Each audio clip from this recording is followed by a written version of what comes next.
Reuters reports. EU tentatively agrees $60 price cap on Russian seaborne oil. Brussels, December 1, Reuters. European Union governments tentatively agreed on Thursday on a $60 a barrel price cap on Russian seaborne oil, an idea of the Group of Seven (G7) nations, with an adjustment mechanism to keep the cap at 5% below the market price, according to diplomats and a document seen by Reuters. The agreement still needs approval from all EU governments in a written procedure by Friday.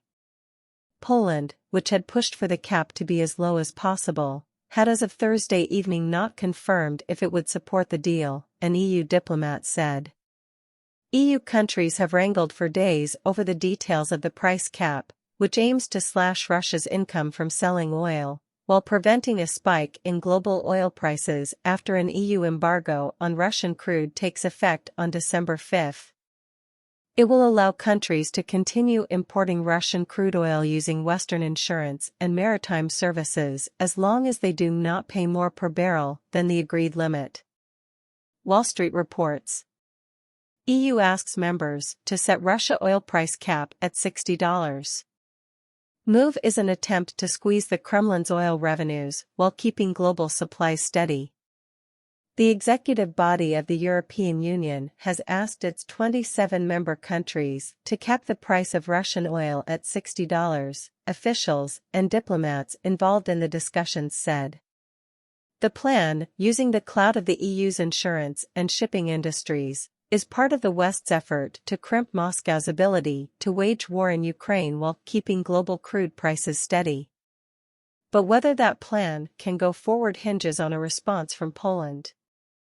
All 27 EU countries need to sign off on the proposal for it to move ahead as planned on Monday. No other bloc member raised an objection to the plan on Thursday. Poland asked for extra time to consider it, Polish and other EU officials said, who added a decision wouldn't come before Friday. The price cap is a key part of the West's attempt to squeeze the Kremlin's oil revenues while keeping global supplies steady and avoiding an increase in prices. It has been crafted as a way to allow Russia, a top global oil exporter, to supply markets without Moscow getting the full benefit of its sale. If the EU agrees on the price cap, the Group of Seven nations, Canada, France, Germany, Italy, Japan, UK, and the US, will then need to sign it off. The G7 and Australia aim to have the unprecedented sanctions in place by the time a European embargo on seaborne Russian crude imports begins after the weekend.